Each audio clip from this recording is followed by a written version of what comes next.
remember more than I do. So we skipped a little bit of a piece that we need for the continuation. Okay. So we're returning to what does Amalek do to you. So we ascertained that there is Iskafia and Isafcha. What? I mentioned this morning. Yeah? What Why did you get out of bed for? It's cold. Nothing good came out of getting out of bed yesterday. Right. Moshe won't turn up anyway. Yeah. You know, so something like that. So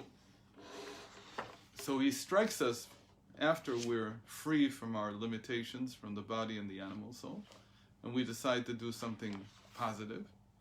And then along the way, it's just like we read on Shabbos. Along the way, when you're tired and weary of the long path you have to travel, that's when he hits you. And in many ways, it's worse than Mitzrayim. Because why is it worse than Mitzrayim? Because it's relatively easy to start a new path. It's relatively easy. Every person can decide. I think I mentioned this once. Rav Standels used to say that every person can decide to be like the Arizal for one day in his life. Okay? To break free completely of your bonds, of your identification with your animal soul, your body, and to decide to follow a very spiritual path. Every person can do it for one day. The question is what happens on the second day, and on the third day, and the fourth day, and so on. And really, that's where it's really tough. So he hits you where it really hurts. You can, if you're anything like a normal person, so a week later you'll say, I'm going to start again. I'm going to break free of Mitzrayim again. Can you find it? No. Pei Dalet. That's right. God, but I can't find it. Okay. In Zachor. Okay. So in that sense, he hits you right where it hurts. Where you're already on the path. You've left Mitzrayim. Right. But you're wasting your time because you can't do it anyway. You're never going to come to the wide and good land. You're never going to get to the goal. That's what he tells you. So he's the guy who takes away your enjoyment in the goal, in achieving a goal. He casts doubt on your ability to actually get there. And it's true. Anything that's worth having is hard. It takes a long time to get there. So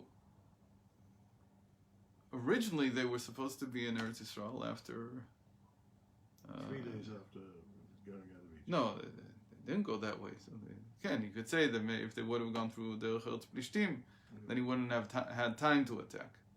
And if you do things really, really quickly. But the truth was that wasn't good either for other reasons. So there was a 49-day path to Har Sinai. And from Har Sinai, it would have been another 11 days to Eretz Yisrael. How come it was so long to Har Sinai falling away? Because it's on the other side of the Sinai Peninsula. You're taking 11 million people, or who knows how many. It takes a while. In any case, then at the end, from there to Eretz Yisrael is only 11 days. And that's after you have the Torah and so on. So he hit them somewhere in between, somewhere during these 49 days.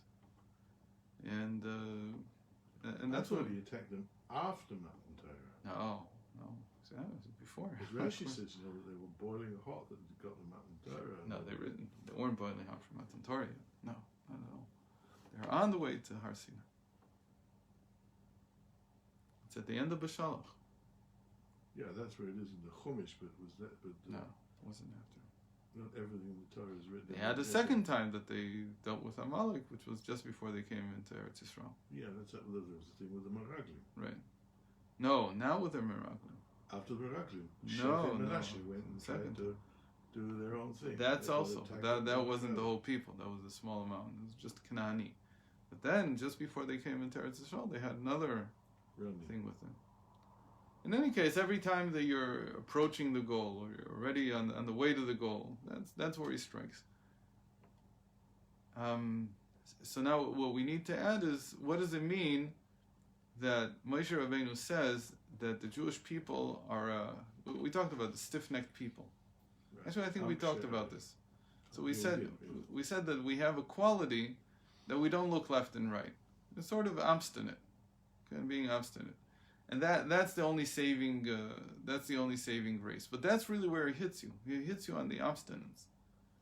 It's interesting because the Friedrich Rebbe once said about the Yekkers, that the Yekkers' ability to, not turn left, not turn right, and just keep going and ignore everything is what saved them during the Second World War.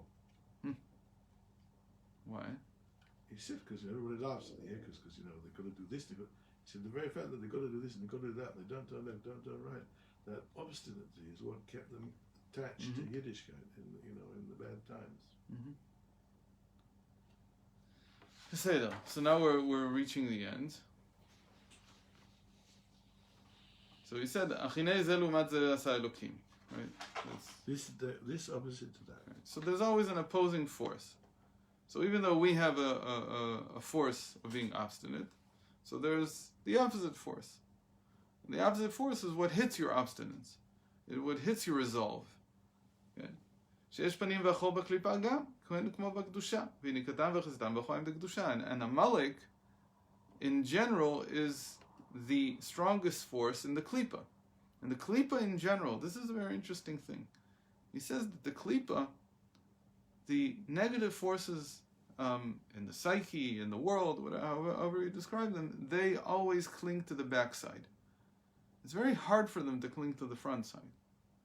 And again, what's the difference? The front side is when you're conscious of what you're doing, that you make a conscious decision. The back side is when it's just a rote. It's just you've decided this is what you're going to do. And he says that's where the klipa gets you.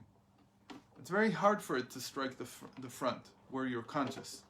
Again, but Amalek fought against the enthusiasm of the Jewish people. And he curbed the enthusiasm, the heat. Right. The enthusiasm is a front. It's not a back. Right. And still. What did Lipska say yesterday? That Amalek had Mesiras Nefesh for his hatred of the Jews. The only Klippa that had Mesiras Nefesh, he was prepared to commit suicide to kill the Jews. In any case, what he's going after is the feeling of the heart. He doesn't want you to come to any kind of experience of holiness. So again, the experience of holiness, I will explain the Plishtim. The Plishtim, the reason Hashem didn't want us to go through the Plishtim was that in Chassidus we would say that anything that only takes 3 days is in and of itself a false experience. It's an experience of self. It's not an experience of godliness. What is it? Because everything that has value takes time. So if you could come into Eretz Yisrael after 3 days from Egypt, and that's what's called the path of the Plishtim. Why Plishtim? Because Plishtim means mavoy mefulash. That it's like an open path. There's no obstacles. There's nothing to overcome. That type of experience is very suspect. It's suspect that it's not coming from something real. Plishtim are leitzanut. That's how they're called, the klipa of leitzanut. Leitzanut, the way you translate it is hard. It's like cynicism. Or like not taking anything seriously. Jokers. Okay. They make fun of everything. And nothing serious. What is that? How does that translate in the psyche? That's something that you didn't work for. In the end, you don't really take seriously. You don't appreciate it. Right. Yeah. So, like in the beginning of the Tanya, in the first chapter, he says, he says what each of the four yesodot, the four foundations, I guess. No, this is the wrong word. The 4 elements, 4 ancient elements, what they correspond to in the psyche. So he says air corresponds to the klipa of leitzanut, and varim beteilim, and empty words. It's just hot air. There's nothing there. That type of action, where you in 3 days go from being a slave in Egypt to being a free person in Eretz Yisrael, in the end, it's a lot of hot air. That's exactly what we said from the Sikha from the Rebbe, that a person comes from one day to the next from nothing. It's really not going to hold. There's always exceptions, but you've got 3 million people here. Even if there are a few exceptions, it's not going to help the multitude. And the majority of the people are just going to be empty, hot air balloons. There's going to be nothing from it. It won't survive. Actually, that's how we understand that that's what happened with the early Messiah that came before Moshe Rabbeinu to Egypt from Shevet Ephraim. I don't remember his name right now. You're the one who reads Kut Me'am Lo Ez. I'm sure he makes a big deal out of it. I don't remember that. Yeah, you even told me that he says it. There was a false Messiah that came 20 years before Moshe Rabbeinu, and he convinced the people to go with him. And what path did he lead them? Plishtim. Because the whole thing it's just too easy. There's something strange going on. What does it mean it's too easy? So somebody might understand, so it means it must be suffering on the way. No, not necessarily suffering. It just means work. They don't have to suffer. In the 49 days that they were going to go from Egypt to Har Sinai and from there to Eretz Yisrael, they weren't supposed to suffer, but it was work. It was getting the Torah was a job, and a whole day spent flying back and forth with your neshama leaving your body. It's hard work. So that's what the Plishtim symbolize. That things come easily. They're too easy. It doesn't work that way. That's sort of like the understanding. There's a lot of different identifications of the Palestinians today, but they themselves chose a name that's related to the Plishtim. Same word. What? It's the same word. Yeah, it's the same word. It's the Roman word for Plishtim, for Philistines. Why did they choose it? Who knows? They could have chosen a million different names. Why they chose that one? Because eventually, I guess it says something about their nature. What are they pushing against? They pushed against the fact that it was just too easy. The 6-day war, in a certain sense, was just too easy. Why too easy? Not because there were miracles. That's fine. That's part of the plan. It was too easy in the sense that nobody appreciated it. We were full of hot air. Meaning, if the Jewish people in Eretz Yisrael would have appreciated what Hashem had done, then right away we would have cleared, a path on the Temple Mount and built the temple and done something. We would have right away said the cave of the Machpelah is the most important place for Jews to daven after Har Bayit. After that, the tomb of Joseph. It would have been clear that we fought for 2,000 years for this. We survived, rather, for 2,000 years for this moment. But it was a bunch of hot air. Nobody cared. There were 200 people who cared. So 200 people, so if you're hot air, you're hit by hot air. Here come the Philistines. And that's their quality. They show you that you're full of hot air. Are you serious about this or not? And it turned out that we're not so serious. We're not as serious as we thought we were. In fact, it's very interesting that it took 6 years for the first settlement to even be built by those 200 people who were serious. I'm not talking about the rest. I thought they built Alon Mored basically after the 6th No. War. 1973. That's when it started, the whole thing. It took them 6 years until after the Yom Kippur War to start moving. Because then they realized, wait a minute, we're not getting this for free. 6th War. No, after 1973, after the Yom Kippur War. That's when they started moving. There were a few things before then, but to really start and to really want to move, it really only happened after that. There was 6 years of like this hot air balloon, and then suddenly they really hit hard by the Yom Kippur War, and then suddenly they started moving. So it's this thing that you have to watch out, that it's not that you need to suffer, there's no need for suffering, but you have to work. You have to appreciate what you have. If you have a world in which people are open to hearing Torah, and you sit back, one foot on the other, and you stare into the sky and do nothing. So don't be surprised that 10 years later, it's going to be really tough. Because you didn't take advantage of the fact that Hashem is giving it to you easy. He wants it to be easy. 49 days and then another 11 days is not that difficult. 60 days. Not a big deal. But I don't know why. Anyway. So he says here the klipa comes on the backside.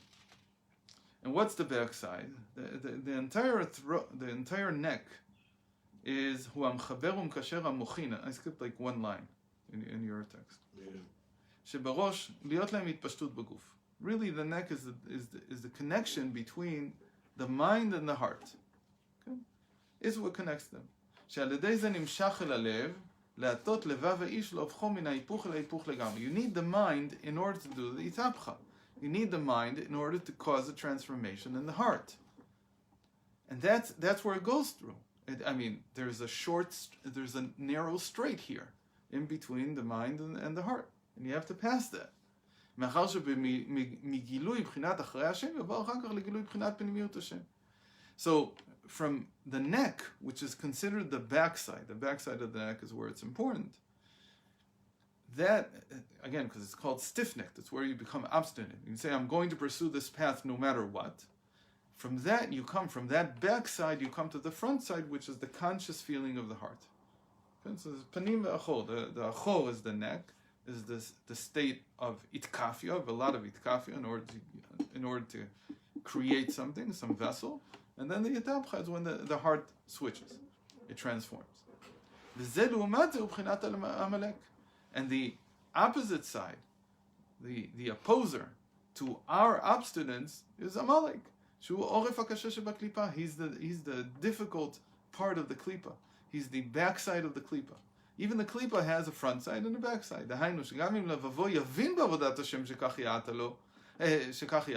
לא די שאינו מכריח ליבו לחופו, להטותו, לאהבת השם, אלא אף גם זאת שעושה היפוך לגמרי. וזהו ויזנה בך כל הנחשלים, אחריך, דייקה בחינת אחוריים דקדושה. So he uses the obstinacy, and he turns it into something against you. Okay? Meaning you become cold. If you're in that state, really, what does it mean that the person locks into his backside? That this becomes the most important thing. That he forgets the conscious living. He forgets to be human. He becomes like a robot. He forgets that every time that I do something, it has to stay alive. Or like people say, keep it real, or something like that. What do they mean to say when they say keep it real? They mean it should still be heartfelt. It should still be done with consciousness. Even though you need a lot of steadfastness. Even though you need a lot of rote. But that rote has to be the roteness of being human. And it has to be the roteness of being, I'll explain in a second, of being not whole. Of not having achieved my goal. The goal is not just to go through the motions every day. Even though that's necessary. You have to go through the same motions every day. But the question is, can you go through the same motions every day and do it consciously? That's the question. You have to stay conscious. You have to stay aware of what you're doing. You have to decide to do it every day. You can't just go and put it on autopilot and leave. And your mind is somewhere else. And that's called Vayzanev b'cha kol hanechashalim acharecha. And those people who become rote, who become like they're on autopilot, they're the ones that Amalek hits.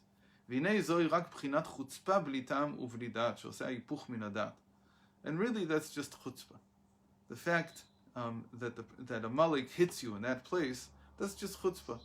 שהוא בחינת מליקה וחיטה ממול העורף דקדושה. Because really, he knows that the only reason you're doing it by rote is because that's the only way to achieve anything. Because you need to go through a long path of doing something the same way, same day for I don't know how many years.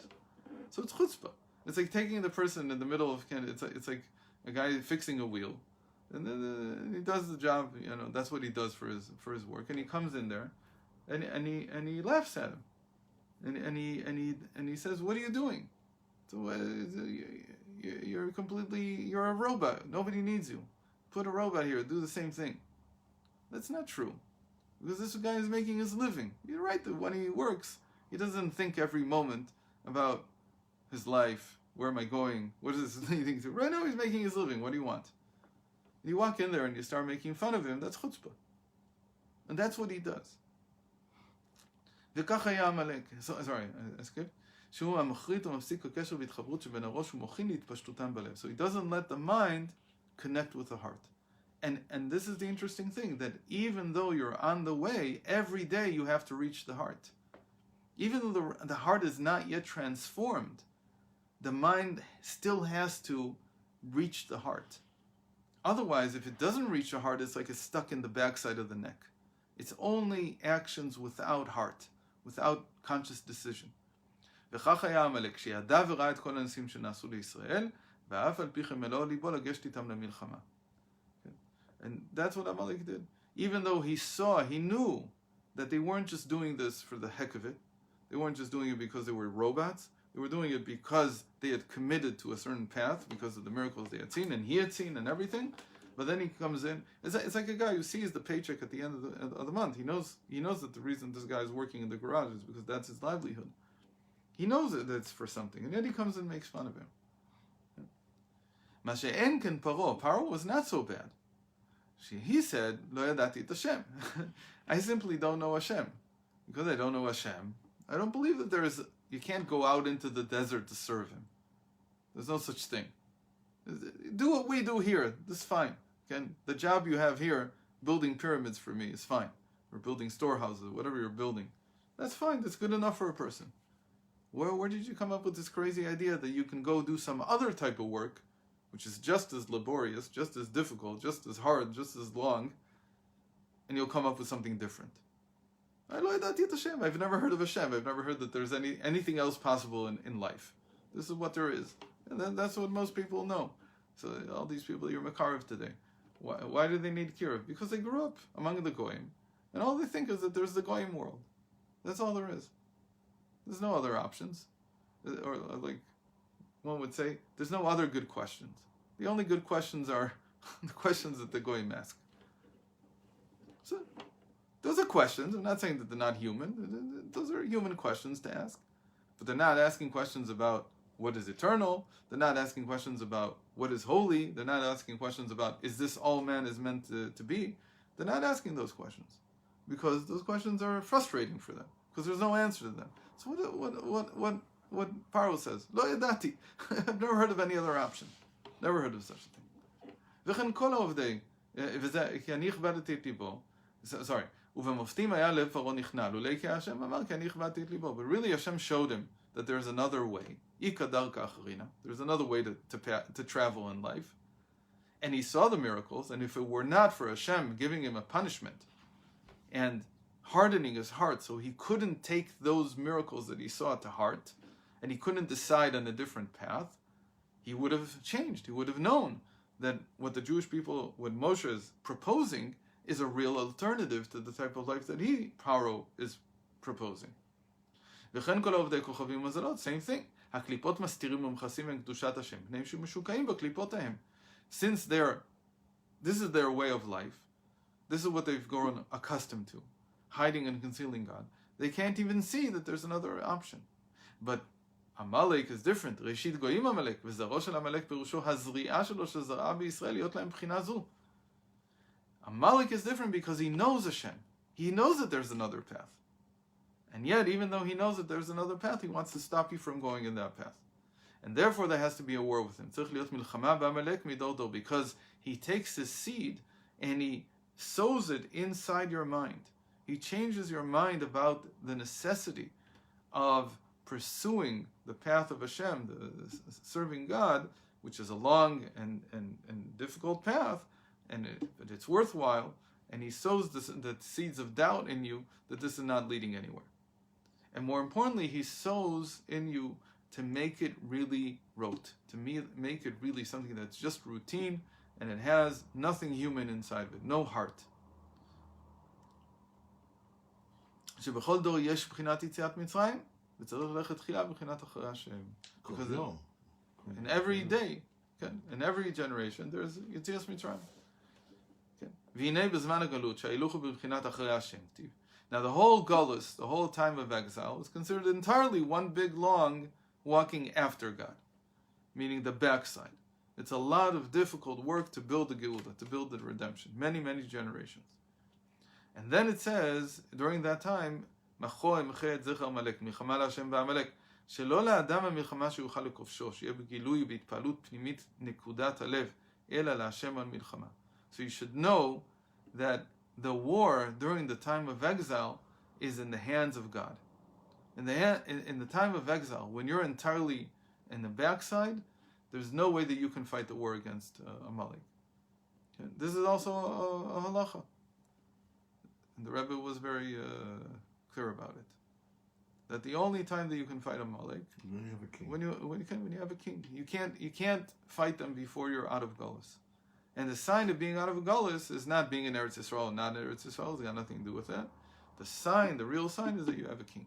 You could theoretically have a king outside of Eretz Yisrael. There's no problem. Mm-hmm. If you have a king and you've all decided to unite around a king, and you've decided that you want to enter the redemption, so then you have the wherewithal to fight Amalek. But until that time, it's only Hashem that fights him.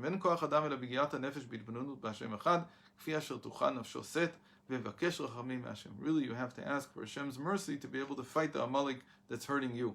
And